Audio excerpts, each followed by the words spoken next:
Mon fiancé a annulé notre mariage parce qu'il a eu une révélation après le décès de son ex. Mais maintenant, c'est dans la rue qu'il a ses révélations, parce qu'il n'a nulle part où aller. Pour vous donner du contexte, je vais vous dire nos âges et quelques détails sur moi et mon fiancé, pour que vous compreniez mieux où nous en sommes. Moi, 27 ans, femme, je me suis fiancée à mon petit ami, Bryce, 27 ans, homme, il y a presque 7 mois. On devait se marier dans 2 mois. Avant ça, nous étions ensemble depuis 3 ans, et nous vivions ensemble depuis. Je ne me souviens même plus exactement depuis combien de temps. Tout allait bien jusqu'à il y a environ 4 semaines, quand il a appris par quelques amis que son ex était décédé. À propos de cet ex, appelons-la Kelly, ils sont sortis ensemble pendant 2 ans à l'université. C'était une relation en dents de scie, et ils sont restés amis quelques mois après l'obtention de leur diplôme, puis se sont éloignés l'un de l'autre. Ils ne s'étaient pas parlé depuis 6 ans. Je comprends qu'il soit bouleversé et j'ai essayé d'être aussi compréhensive que possible. Mais il y a 3 jours, il m'a dit qu'il voulait annuler le mariage. Depuis qu'il avait appris la nouvelle, il était un peu distant, mais je pensais qu'il avait d'autres soucis, peut-être du stress au travail. Il ne voulait pas parler quand je lui posais des questions. Alors j'ai respecté ça. Je soupçonnais aussi qu'il était un peu triste à cause de son ex, parce qu'en fin de compte, personne ne souhaite la mort de quelqu'un, surtout si la rupture s'est faite à l'amiable.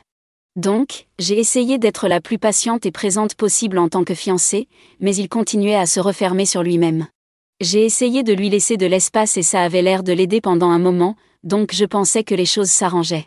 Mais ensuite, il a lâché la bombe. Je lui ai demandé pourquoi il voulait annuler le mariage, et il m'a dit qu'apparemment, il avait eu une révélation en apprenant la mort de Kelly, et qu'il réalisait qu'il avait besoin d'être célibataire un moment.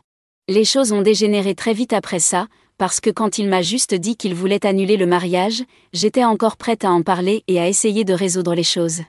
La communication est importante dans un couple. Mais dès qu'il a dit qu'il ressentait le besoin d'être célibataire pendant un certain temps, j'ai craqué. J'avais déjà été patiente, mais là, ça m'a semblé être une gifle. Clairement, il se passait autre chose qu'il ne me disait pas, et j'étais fatiguée d'attendre qu'il se décide à être honnête. Alors, dans le feu de l'action, pendant notre dispute, j'ai retiré ma bague de fiançailles et je la lui ai jetée au visage. Je lui ai dit que si c'est vraiment ce qu'il voulait, alors il pouvait rester célibataire pour toujours, parce que moi, j'en avais fini avec lui. Il avait l'air très vexé et bouleversé, je ne comprends pas pourquoi, vu que je lui ai donné exactement ce qu'il demandait, puis il a fait ses valises et est parti. Depuis, je n'ai pas eu de nouvelles de lui directement. Mais ses parents m'ont contacté, parce qu'apparemment, j'aurais dû faire plus d'efforts pour discuter avec lui. Ils disent qu'il est peut-être idiot d'avoir annulé le mariage, mais qu'il traverse sûrement une période difficile. Que le fait d'avoir jeté la bague n'a rien arrangé.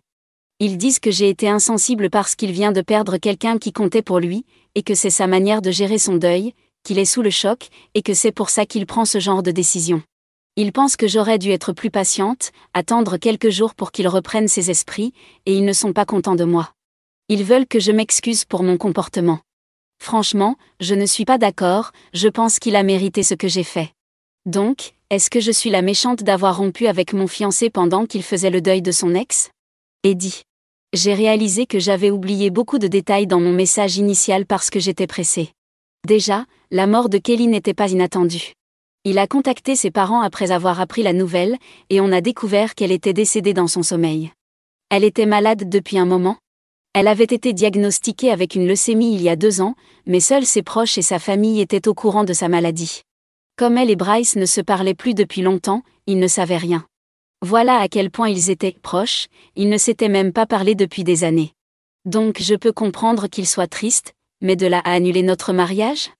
Et bien sûr, ce n'est pas seulement humiliant, c'est aussi un cauchemar financier parce que tout est déjà payé.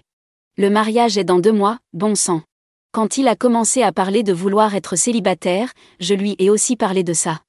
Mes parents et moi avons investi beaucoup d'argent dans ce mariage. Alors je lui ai dit que s'il l'annulait, lui et sa famille allaient devoir nous rembourser, parce que c'est clairement sa décision. Il s'attendait à ce que mes parents et moi gérions son indécision et partagions les frais d'annulation, en espérant quelques remboursements ici et là. Je ne vois pas en quoi c'est juste. C'est lui qui annule le mariage, pourquoi devrions-nous perdre de l'argent à cause de ça ? Bref, la dispute ne portait pas seulement sur le mariage ou sur son envie d'être célibataire. Beaucoup d'autres choses ont été dites pendant la dispute, et honnêtement, je ne sais même plus quoi penser. J'ai commencé à me dire qu'il n'avait peut-être jamais vraiment eu envie de m'épouser et que c'était juste une excuse pour se défiler sans passer pour le méchant. C'est juste un pressentiment pour l'instant, mais vu son comportement et celui de ses parents, je pense que ce n'est pas si loin de la vérité. Je suis complètement perdue, honnêtement. Mise à jour 1. Hier après-midi, je l'ai appelé pour lui dire que je voulais régler tout ça une bonne fois pour toutes. Je voulais qu'il vienne chercher ses affaires et qu'il parte. Il a commencé à se disputer avec moi, disant que nous avions vécu ensemble dans cette maison pendant des années et partagé le loyer, donc que ce n'était pas juste de le mettre dehors comme ça. Je lui ai dit que j'étais prête à lui rendre sa part du loyer de ce mois-ci, mais que je voulais qu'il parte. Après ce qu'il m'a fait, c'était le minimum. Il n'a rien répondu. Quelques heures plus tard, il est venu. Il avait un camion, sûrement emprunté à un ami, et a commencé à emballer ses affaires de manière très agressive. Il faisait beaucoup de bruit, grognait tout le temps. Je savais qu'il était en colère contre moi. Mais franchement, je m'en fichais, parce qu'après ce qu'il m'a fait, je ne pense pas qu'il ait le droit d'être en colère. Pour être honnête, j'ai eu l'impression qu'il était plus contrarié de perdre la maison que de perdre notre relation. Après toutes ces années passées avec lui, à vivre avec lui, à veiller à son bonheur, si c'est ce que je récolte en retour, alors franchement, je suis soulagée que nous ne nous soyons pas mariés.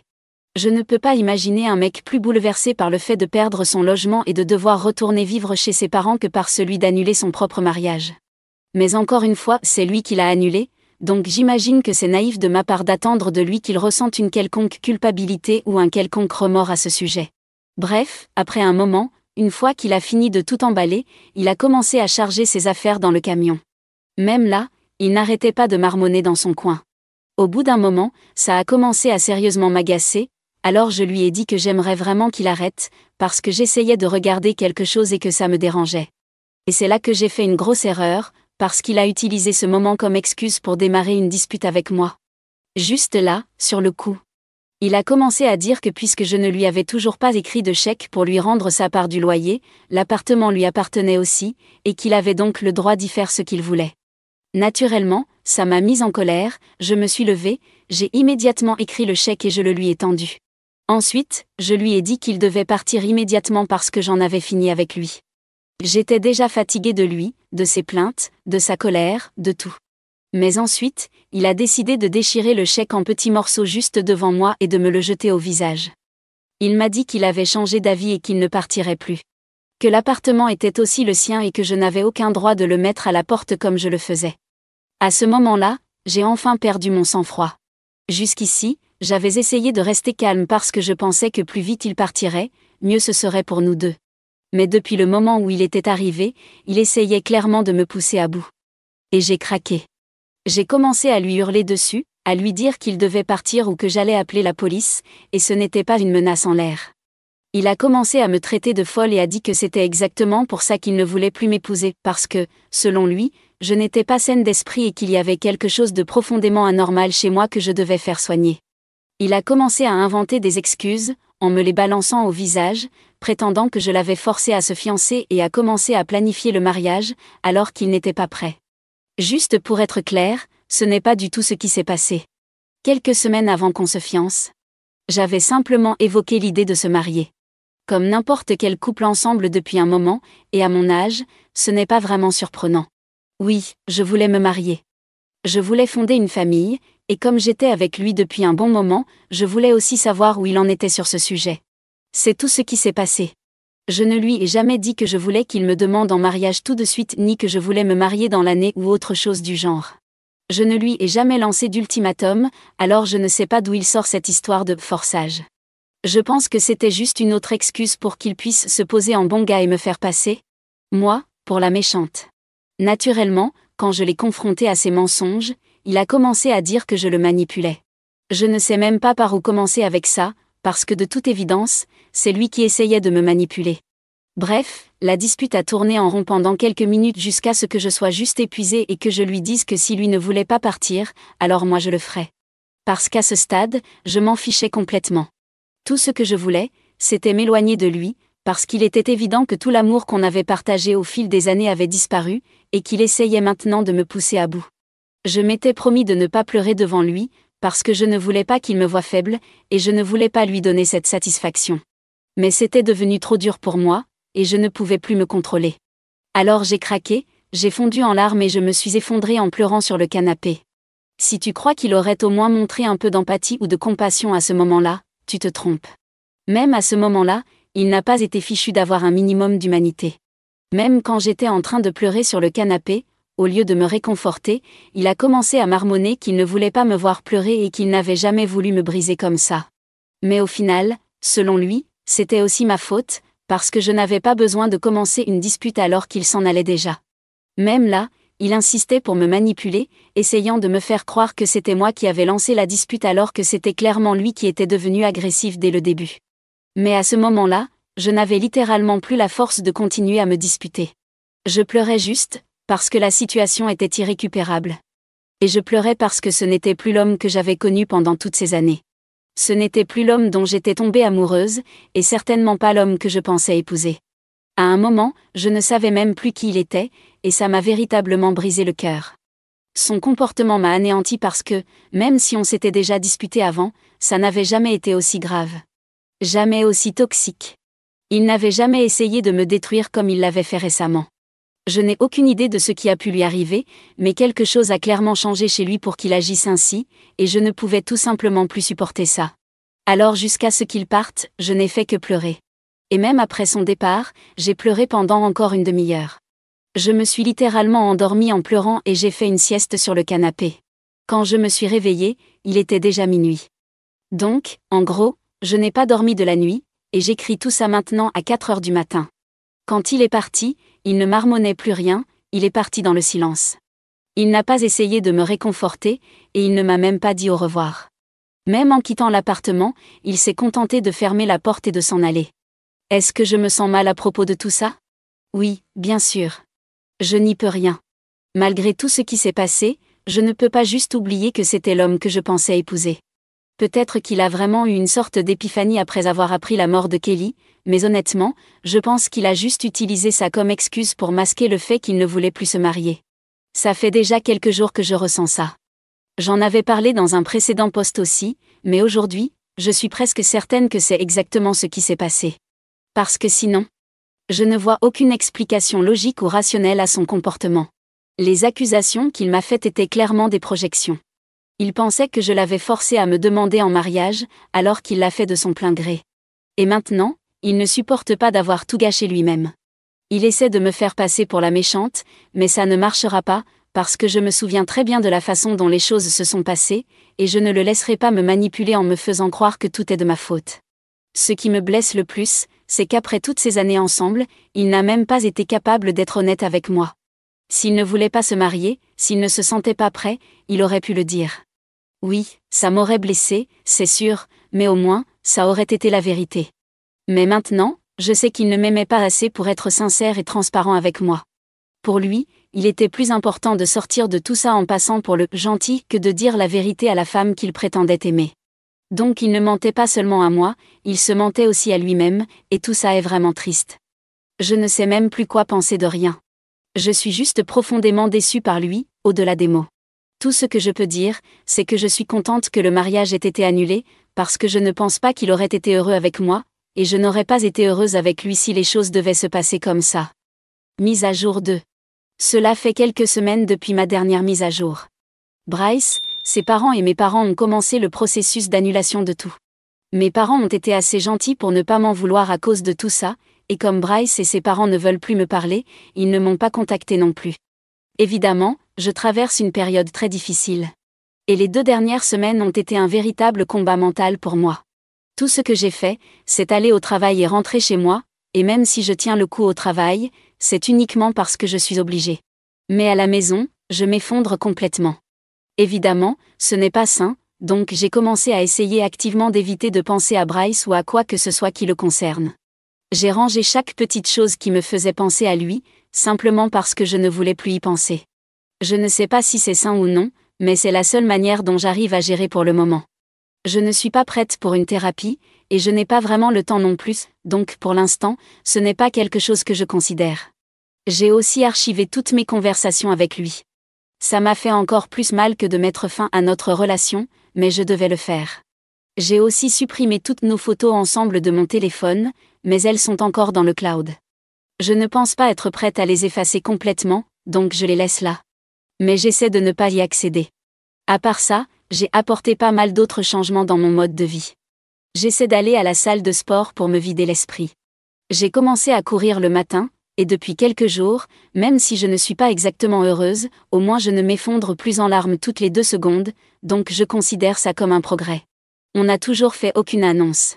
Personne ne sait encore officiellement qu'on a rompu, mais je pense que ça ne va pas tarder à se savoir, car on s'est bloqué mutuellement.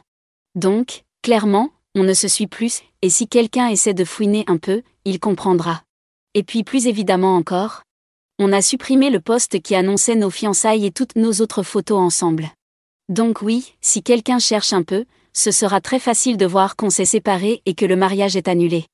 Je n'en ai même pas encore parlé à mes amis les plus proches, mais je suppose que je vais devoir le faire bientôt. Bref, c'est tout pour l'instant. Mise à jour 3. Cela fait presque 5 jours depuis ma dernière mise à jour, et il y a quelques jours, j'ai enfin raconté toute l'histoire à mes amis les plus proches. Je les ai invités chez moi parce que je voulais leur annoncer en personne, je ne voulais pas que ce soit quelque chose que je balance par message. Comme je l'ai dit, je luttais mentalement, donc je voulais aussi avoir des gens autour de moi. Mes parents prennent de mes nouvelles tous les quelques jours, et je leur en suis vraiment reconnaissante, mais je sentais que j'avais aussi besoin de mes amis. Donc, on s'est retrouvés, et bien sûr, ils avaient plein de questions sur pourquoi j'avais été si distante ces dernières semaines. Pourquoi je ne leur avais rien dit. Honnêtement, je ne parlais à personne à part pour le travail. Évidemment, ils avaient remarqué que Bryce et moi ne nous suivions plus et que toutes nos publications avaient disparu. Quand ils sont arrivés, ils ont aussi remarqué qu'il n'était pas là et qu'il manquait pas mal de ses affaires. Je leur ai expliqué toute la situation, et pendant que je racontais, j'ai de nouveau fondu en larmes. Ça m'arrive à chaque fois que je pense ou que je parle de tout ça, donc je n'étais pas surprise. Mais c'était très réconfortant d'avoir mes amis autour de moi. Ils m'ont consolée et m'ont dit que tout irait bien, qu'ils étaient là pour moi. Ils m'ont laissé pleurer, et ça m'a fait beaucoup de bien de pouvoir parler de tout ça aussi librement. J'en ai aussi parlé avec mes parents, mais évidemment, ce n'est pas la même chose que d'en parler avec mes amis. Bref, ça m'a soulagée de tout dire, et ils m'ont dit que c'était lui qui avait tout perdu, qu'il aurait pu avoir une vie incroyable avec moi, mais qu'il allait regretter ce qu'il avait fait. Peut-être qu'il ne s'en rendra pas compte tout de suite, mais dans quelques années, il comprendra ce qu'il a perdu. Avoir le trac avant un mariage, c'est normal, mais se comporter comme il l'a fait, ce n'est pas normal du tout. Ils m'ont clairement dit que j'avais évité une catastrophe, et évidemment, je suis d'accord avec eux. Ensuite, on est sorti boire un verre, et pour la première fois depuis des semaines, j'ai passé un bon moment.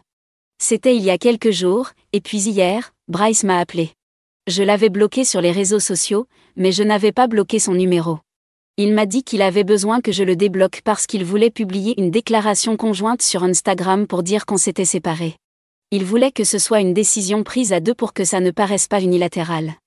Je ne comprenais pas trop ce qu'il voulait dire par là, alors il m'a expliqué qu'il ne voulait pas que ça paraisse comme s'il m'avait quitté ou que je l'avais quitté. Encore une fois, il voulait apparaître comme le gentil, et il ne voulait même pas qu'on soupçonne qu'il m'avait quitté, et il n'a même pas eu le courage d'être complètement honnête avec moi quand il l'a fait. J'ai trouvé sa demande ridicule et je lui ai dit que je n'allais pas le débloquer pour quoi que ce soit. S'il voulait faire une publication sur notre rupture, qu'il le fasse, mais je ne participerai pas. Parce qu'au final, la vérité, c'est que ce n'était pas un accord mutuel comme il essayait de le faire croire. Ce n'était pas quelque chose qu'on voulait tous les deux, c'était lui qui le voulait, pas moi. Il a été malhonnête tout du long. Alors c'est cette version que je vais garder, la vérité. Et franchement, je me fiche complètement de ce que ça peut faire penser de moi aux autres. Il a essayé d'argumenter, mais j'ai raccroché et je l'ai bloqué, parce que je n'ai pas le temps pour ça. Après, j'ai eu des nouvelles de quelques amis en commun qui m'ont dit que Bryce avait publié une déclaration disant que c'était une décision commune. Ils m'ont contacté pour me réconforter, mais j'ai été très honnête avec eux et je leur ai dit que ce post était un mensonge. Ils l'avaient publié contre ma volonté, et je leur ai dit la vérité. Comme ça, ils savaient exactement ce qui s'était passé. Je m'en fiche si ça paraît maladroit ou mesquin. Je sais que c'était important pour lui de passer pour le gentil auprès de tout le monde, et c'est tout aussi important pour moi que les gens sachent que ce n'est pas la vérité. Et si ça fait de moi quelqu'un d'amer ? Tant pis, parce que franchement, j'en ai vraiment plus rien à faire. Mise à jour 4. Comme je m'y attendais, ma décision de dire la vérité à nos amis communs n'a pas été bien accueillie par Bryce. Il a publié une série de messages disant que je diffusais un faux récit pour jouer la victime, et que tout était mensonge. Il a déclaré que les gens devraient le croire, car lui, au moins, avait essayé de préserver ma dignité malgré mon comportement. Il a affirmé qu'il était déçu de la façon dont j'avais choisi de gérer la situation, comme si ça m'importait. Je pense qu'il m'a déjà assez déçu pour toute une vie. Je n'attends plus rien de lui. De toute façon, la majorité de nos amis communs ont choisi de le croire, ce qui n'était pas surprenant, car beaucoup d'entre eux étaient des gens que j'avais rencontrés grâce à lui. Donc, qu'ils disent la vérité ou non, je savais qu'il prendrait son parti. Mais au moins maintenant, j'ai la satisfaction d'avoir dit ma vérité. Que les gens l'acceptent ou non, c'est secondaire. Tout est terminé, et je vais enfin essayer d'aller de l'avant. Mes amis m'ont mis en contact avec une thérapeute, et je vais bientôt commencer mes séances, donc j'espère que cela m'aidera à progresser. À part ça, je continue d'aller à la salle de sport et je cours le matin. Puisque j'ai maintenant beaucoup de temps, vu que je ne me marie plus, j'ai décidé d'investir ce temps pour construire quelque chose de personnel. Beaucoup de nouvelles choses arrivent pour moi. Je vais rester occupée et je ne vais pas regretter d'avoir perdu ce type qui, clairement, n'était pas bon pour moi. Au final, comme m'a dit mon ami, ce sera sa perte, et quand il s'en rendra compte, il sera trop tard. C'est déjà trop tard. Je l'aimais et il m'a perdu, mais alors ? Je vais mieux maintenant, et même si parfois il me manque, je me rappelle ce qu'il a fait, et ça m'aide à ne plus penser à lui. Mise à jour 5. Vous seriez surpris de voir ce que 5 mois peuvent faire pour la santé mentale d'une personne. Le temps guérit vraiment tout, parce que plus les souvenirs s'éloignent, moins ils ont d'impact. J'ai été aidée, bien sûr, je n'ai pas fait tout ça toute seule. Et en 5 mois, on a aussi le temps de voir à quel point quelqu'un a tout gâché. Pendant les premiers mois, il profitait de son célibat, il ne mentait pas là-dessus, c'est exactement ce qu'il a fait. Il postait ça sur les réseaux, et même si je ne le suivais plus, quelqu'un venait toujours m'en parler. Et les regrets sont venus quand un ami commun, un des rares qui n'avait pas cru à la version de mon ex, m'a dit qu'il avait demandé s'il pouvait me parler. Je me demande combien de personnes il a interrogé avant que quelqu'un lui dise « Pourquoi tu ne lui parles pas toi-même ?» Ma réponse a été simple, non. Je n'ai plus rien à lui dire, et lui répondre serait déjà lui donner plus que ce qu'il mérite. Je sais que je suppose beaucoup, car je ne sais même pas ce qu'il veut dire, mais je ne peux pas imaginer une seule chose qu'il aurait à me dire qui changerait quoi que ce soit. Et même si ce n'est pas ce que je pense, je ne veux quand même pas lui parler, parce que je ne vois pas comment quoi que ce soit de bon pourrait ressortir de cette conversation. Mise à jour 6. Je possède maintenant une lettre qui explique beaucoup de choses sur mon ex. Une lettre qu'un ami m'a remise, que mon ex avait écrite pour moi. Mon ami m'a demandé s'il devait la détruire ou me la donner. J'ai mis quelques jours à décider quoi faire, mais j'ai finalement dit de me la donner, parce que même si c'était une perte de temps, au moins je pouvais la poster ici. Voici la lettre avec la majorité de son contenu. J'ai supprimé quelques éléments personnels, mais l'essentiel reste intact. J'ai agi comme un idiot en annulant le mariage, et maintenant je le regrette car je sais que notre relation avait une valeur énorme dans ma vie. Pendant ce temps, j'ai rencontré beaucoup de femmes, mais elles ne sont pas comme toi. Je sais que je t'ai blessé, mais peut-être que maintenant que nous avons tous les deux guéri, c'est ce que j'ai entendu, peut-être qu'on pourrait essayer à nouveau, voir s'il reste quelque chose entre nous, autour d'un rendez-vous. Mais avant que tu ne jettes cette lettre, je veux t'expliquer pourquoi j'ai fait ce que j'ai fait. Quand mon ex est décédé, j'ai réalisé que la vie était trop courte, et l'idée de passer le reste de mes jours avec une seule personne m'a terrifiée. Mais maintenant, j'ai compris que c'est ce que je veux le plus au monde, surtout si cette personne, c'est toi. Depuis que je t'ai perdu, ma vie est en chute libre. J'ai perdu mon travail et mes parents ne veulent plus que je vive chez eux parce qu'ils sont déçus de ce que je t'ai fait. J'ai besoin de cette stabilité que tu m'apportais, parce que c'est exactement ce qui me permettait de garder les pieds sur terre, ce qui m'aidait à être une meilleure personne. J'ai toujours mon ancien numéro, tu peux m'écrire dessus. Je t'ai déjà débloqué. Voilà la lettre. Mais il y a beaucoup à lire entre les lignes, surtout après tout ce que j'ai découvert sur lui. D'abord, quand il dit qu'il a rencontré d'autres femmes, ce qu'il veut vraiment dire, c'est « j'ai couché avec plein de filles, mais maintenant ça ne me satisfait plus, alors je veux revenir vers toi. » Pourquoi est-ce que je voudrais d'un homme qui est passé par toutes ces femmes ? Et la partie sur son ex qui serait décédé ? J'aurais compris s'il faisait une crise de la quarantaine, mais il a 28 ans, un peu jeune pour ça. Quant à la perte de son emploi et au fait qu'il a été mis à la porte par ses parents, c'est seulement à moitié vrai. Oui, il a perdu son travail et ses parents l'ont mis dehors, mais comme toujours, il se fait passer pour le héros de l'histoire. La version que j'ai entendue est bien différente. Ses parents l'ont viré parce qu'ils transformaient leur maison en repère de célibataires, ramenant des filles à toute heure. Alors ils lui ont dit de partir. Il faisait aussi la fête, buvait et vivait n'importe comment, ce qui a fini par affecter son boulot, et c'est pour ça qu'il a été viré. Ça a aussi donné une raison supplémentaire à ses parents pour lui dire de partir. Il vivait comme un ado sans responsabilité, cramant ses économies, sortant tous les soirs, et sans emploi. Et maintenant je suis censé réparer ce désastre? Je ne pense pas. Il vit dans sa voiture depuis quelques semaines, d'où sa tentative désespérée de me contacter. Je ne pense même pas qu'il soit sincèrement désolé ou qu'il m'aime, il a juste besoin d'un toit. Eh bien, je suis contente qu'il ait eu son épiphanie. Dans la rue. Et juste pour que les choses soient claires dans son cerveau noyé d'alcool, je l'ai débloqué pour lui envoyer un seul message, n'y pense même pas, puis je l'ai rebloqué. Je n'ai même pas attendu de voir s'il l'avait lu. Une fois que j'ai eu la confirmation qu'il l'avait reçu, ça m'a suffi. Et je crois que la confirmation est claire, parce que ça fait une semaine et il n'a pas redemandé à mon ami de me parler. Et même s'il le faisait, j'ai déjà dit à mon ami que je ne voulais plus rien entendre à ce sujet.